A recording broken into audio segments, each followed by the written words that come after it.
Hello, I'm Killpo1, and welcome to another Forever Winter video. Today we'll be going over a threat analysis of each unit in the game, looking at their health, damage, variations, and tactics. First, let's start out with describing these threat classifications. Threat level low. These units can be quickly dispatched or ignored and do only a moderate and manageable amount of damage. This threat level includes units that do not attack unless provoked. Threat level medium. These units are harder to kill, often have a chance of staggering, and begin moving into the unsustainable amount of incoming damage, putting out more damage than even an advanced medkit can handle. Threat level high. These units are comprised of high burst damage, consistent stagger, and increased survivability. Units that engage often without a visual indicator also fall under here. Threat level extreme. This is reserved solely for unkillable units that should be avoided at all times. Now, let's delve into our first unit, the Europa Infantry. The Europa Infantry are the bulk infantry of the Europa faction. Individually, they have low health and inflict low but sustained damage with their automatic weaponry. The infantry have light and no armor variants, with each being quickly eliminated with sustained fire or well-placed headshots. Infantry are most dangerous in their groups, which size range from several to nearly a dozen. In these groups, their low but sustained damage can quickly become overwhelming. Overall, they are a threat level low. Our next unit, the Elite Soldier, can be easily identified by their lack of armor and an M16 that is outfitted with an M203 grenade launcher. These units have low health and similar damage output to regular infantry. They travel in small groups, often accompanying a pilot. While these units appear to have access to grenade launcher, they do not have an attack with it. As of right now, their threat level is low, but that can quickly change if the grenade launcher becomes usable. The next unit are the GRINN infantry. These shock troopers are rarer than their infantry counterparts, but are still common enough to see multiple times in a run. They wear light armor, seemingly making them more resilient to incoming damage, but are still quickly dispatched with well-placed headshots. Having similar damage to the regular infantry, their primary threat comes from their shotgun variant, which threatens to stagger those caught by their blast.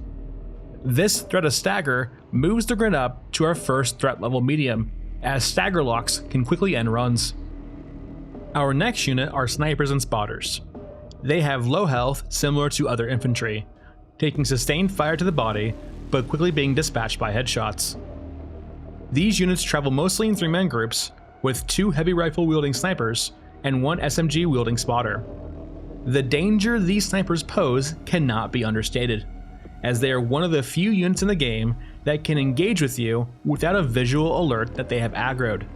This ambush quality to them, along with snipers doing high damage and staggering, can quickly result in death, leading to our first threat level high. The next unit is the EOD Heavy Infantry. These are our first medium health infantry units, boasting heavy armor, which takes significant sustained fire to the torso or multiple shots to the head to eliminate. They are typically found in groups of 3, with either shotguns or LMGs, with the shotguns having a high probability of stagger and the LMGs having high sustained damage output. Their HK variant is one of the most common forms of hunter-killers in the game, arriving on the map for a variety of conditions, such as excessive looting and violence. They have omniscient knowledge of the player's location and will stay aggroed until dispatched or you leave the map. Even when dispatched, however, a new hunter-killer will spawn and begin the hunt once again. While deadly in confined locations, the EOD's armor makes them quite slow, often letting you pick and choose your fights with them. With all this in mind, EODs fall under threat level medium. Our next unit is the Pilot. They have low health, damage, and no variance. Their most threatening quality is that they are often surrounded by friendly units, like the Elite Soldiers, Infantry, and GRINN. They fall under threat level low. Next up is our first mechanical unit, the Europa Drone. These units have medium health, taking sustained fire to eliminate. These drones are also outfitted with a machine gun, which can output a significant amount of damage. While often being alone, these drones can be in groups, and one of their more dangerous aspects is their tendency to roam toward battles, often becoming an unexpected third party for any scavs in a firefight. In addition, because of their aerial nature, they often can attack without an indicator or without noticing it. This can result in dire scenarios as you have to quickly react to an attack coming from an unexpected vector. With all this in mind, drones are a threat level medium. Next up is a 20mm turret. These turrets spawn in predetermined locations when the map loads, and can be aggroed from either fighting in their vicinity or being in close proximity for an extended period of time. They take sustained fire to destroy, and while their 20mm cannon sounds deadly, they are wildly inaccurate. With all this in mind, they are threat level low. The next unit is the Europa Exo suit. This is our first high health unit, taking significant amounts of damage to destroy, often involving hundreds of bullets or several shots with a high damage weapon like a grenade launcher. The Exo is outfitted with cannons and a machine gun, with the cannon capable of staggering. The Exo is generally accompanied with a small patrol of infantry, but is also found alone, especially after some time has passed, as the infantry has perished in fights with other factions. If engaging this enemy with small arms is your intention, cover is an absolute necessity, as between its ability to stagger and damage output, the Exo is a deadly foe. This makes the exosuit a threat level high. The Merkava tank is a high health, high damage unit taking several hundred bullets or several grenade launcher rounds to dispatch. It is also capable of one-shotting a scav with its main gun, or doing high amounts of sustained damage with its machine guns. However, the Merkava tank, along with other tanks in the game, are one of the few units that will ignore scavs completely unless directly fired upon. This makes them a threat level low. The Europa Medium Mech is our first large-scale mech.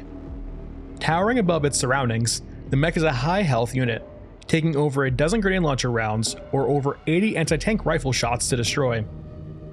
You can quickly tell apart the Europa mech from other factions' mechs by its CWIS gun located on its upper back.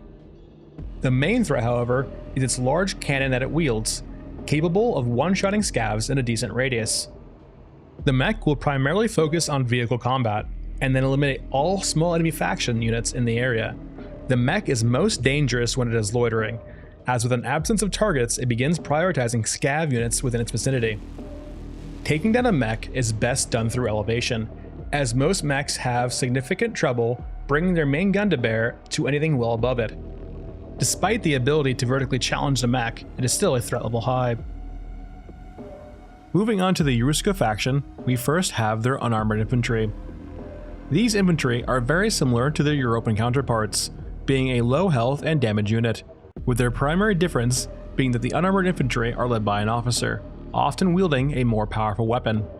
These infantry are quickly dispatched with sustained fire or headshots, and are only threatening in large number.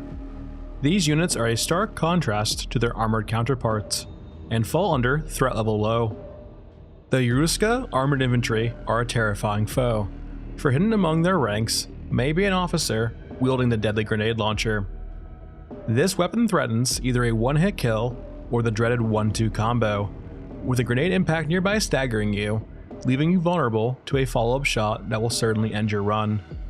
The regular infantry are no joke either, as they generally take multiple headshots to down depending on your weapon, while also delivering high sustained damage through their machine guns. This infantry's bulky armor makes them easy to spot upon the battlefield, allowing you to avoid them completely or preemptively eliminate the officers leading the squad. All of this makes the Euruska armored infantry a threat level high. The next unit is the Rider. These units are rarely found upon the battlefield, with their pointy hats and relatively small stature being their most identifying attributes. They have low health and are quickly dispatched by almost all weapons, and they also do very little damage. The Rider's most threatening aspect is the aggressiveness in which they move about the map, potentially catching scavs unaware. The Rider is a threat level low. Our next unit is the Euruska main battle tank, the T90. It has high health and damage, taking hundreds of rounds or multiple shots with a grenade launcher to destroy. The T90's main gun has the capability of one-shotting scavs, while its machine gun inflicts considerable sustained damage to those on the receiving end. The T90 operates under similar logic to the Merkava, being one of the few units in the game that are entirely passive towards scavs unless directly fired upon. The most threatening aspect of the T90 to scavs is their relative aggressiveness in which they move about the map, threatening to flatten any nearby unfortunate scavs. This makes the T90 a threat level low. Next up is Euruska's medium mech.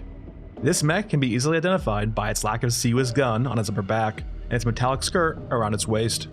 This mech has similar health to the other faction's medium mech, taking over a dozen shots with a grenade launcher and 80 plus shots with an anti-tank rifle.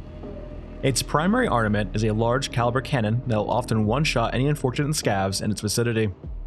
Like most vehicles, this mech focuses on vehicle combat, prioritizing other mechs or tanks in the area. It will then go after nearby infantry, potentially including scavs. The mech is most dangerous when loitering, as with an absence of other targets nearby, it will quickly move on to scavs. With all this in mind, the Euruska medium mech is a threat level high. The OrgaMech is our first unkillable unit. This is a surprisingly fast brawler, which can be identified by its large hulking stature, towering over any other infantry in the area. Its melee attack is deadly, threatening to one-shot many units in its vicinity. It is best to avoid this unit at all costs, and if aggroed, to make to the nearest exit or unpathable location, utilizing geometry and European units to distract or delay the OrgaMech. With its unkillable nature and one-shot potential, the OrgaMech is our first threat level extreme. Our next unit is another unkillable unit, the Euruska Grabber, also known as Dog. Dog has two variants, with its non-hunter killer variant generally only spawning on the rare variants of maps, like Scorch Enclave's Graveyard, Ashen Base's Eclipse, or Mausoleum's Night variant. Dog can also be deployed as a rare hunter-killer. It has a high damage attack that staggers, typically retreating after it attacks before charging back in and delivering the next one. When its non-hunter-killer variant is aggroed, it is one of the harder units to evade, as its speed and aggressiveness tends to keep it close. Utilizing unpathable locations or exiting the map is recommended. All of this leads to Dog being our second threat level extreme. Our last Euruska unit is Toothy, a mech. This mech's distinguishing feature is its relatively blocky appearance, large mounted machine gun, and the many cages on its back. It's virtually unkillable and has both one-shot and high sustained damage attacks. It typically roams around the map, often engaging enemy factions, but can also be deployed as a hunter-killer. Toothy's biggest weakness is its speed. Being quite slow, the primary strategy if you aggro Toothy is to break contact and flee, utilizing cover to stay safe from its railgun. Toothy's unkillable nature and one-shot potential makes it another threat level extreme. Moving on to Eurasia, we have the melee Cyborg. These cyborgs are low health units, taking only a small volume of fire to dispatch or a well-placed headshot, making them individually easy to deal with. They have a high damage melee attack with a decent cooldown, often doing several hundred points of damage per attack. The lethality of cyborgs comes from a few factors. They are one of the faster units in the game, able to catch up to even the fastest scavs, and travel in sizable groups, making up for their relatively fragile nature. Their crawler variant is a cyborg severed at the waist. This variant is a lot less threatening in comparison to their bipedal cousins, but do make up for this by being somewhat tankier in nature. The cyborg's speed and damage makes them a threat level medium. Our next unit are the ranged cyborgs. These have the same low health as their melee counterparts, being dispatched quickly with sustained fire or headshots. They are primarily armed with SMGs and are quite accurate, allowing them to dish out a surprising amount of damage over a short period of time. The ranged cyborgs travel in small groups patrolling the map, and while their damage output should be respected, their relatively small group size and health makes them a threat level low. The Scrambler is a quadrupedal cyborg. They have similar health to other cyborgs, but their quick and evasive nature makes them surprisingly resilient. They have similar damage to other cyborgs, having a high damage melee attack, and are even faster than their cyborg cousins. They travel individually or in small groups of 2 or 3, often serpentining as they close the gap. This aspect of them makes them quite dangerous, as they do too much damage to be ignored, but also draw your fire away from other approaching enemies, like the regular cyborgs, helping them close the gap unscathed. This makes the Scrambler a threat level medium. The Brawler and its variant, the Heavy Brawler, are incredibly tanky infantry, both requiring significant amounts of sustained fire with high damage weapons to eliminate. The Brawler is armed with an accurate machine gun that will quickly shred anyone not in cover, while its variant, the Heavy Brawler, is a melee unit that threatens a one-hit kill if it ever gets close. These units are often found in groups of either 3 Brawlers or 3 Heavy Brawlers, and are a formidable force upon the battlefield. They are a threat level high. The Eurasia Drone can be identified by its long, insect-like appearance. It has medium health, taking sustained fire to eliminate, and much like its Europa counterpart, supports a machine gun that outputs consistent damage. The main threat of the drone is the new attack vector it opens up, often becoming an unexpected third party in combat and outputting an unignorable amount of damage. Like its counterpart, it is a threat level medium. The Eurasia Chopper may in fact be the most deadly unit on this list that is killable. While the Chopper is a high health unit, it still pales in comparison to the medium mech. However, the danger of the Chopper lies in its flight above the battlefield, making it much harder to target and consistently land hits with a grenade launcher. This increased time to kill allows the Chopper to unleash its deadly barrage of missiles and chain gun fire, with the missiles doing high damage and staggering, and the chain gun doing incredibly high and accurate sustained damage. While the Chopper is an incredibly threatening unit, it will most likely ignore scavs unless fired upon, requiring significant amounts of fighting near it to draw its ire. With all of this, the Chopper is a threat level high. Our last unit is Mother Courage, also known as Mom. She is an unkillable unit with more HP than what a well-armed group of scavs can output. She has a one-hit kill animation for any unlucky scavs that get too close, liberating their limbs from their torso. Mother Courage is found most commonly on variant maps, such as Graveyard version of Enclave, the Eclipse variant of Mesa, and the Night version of Mausoleum, where she wanders the map looking for the corpses of cyborgs to recycle. She has a relatively passive nature, though fighting in her vicinity will draw her attention, requiring scavs to quickly begin evasive maneuvers or to flee. With all of this, Mother Courage is a threat level extreme. That's it for this video. Thanks for watching, and if you enjoyed this video, don't forget to like and subscribe. It not only helps me, but helps the algorithm.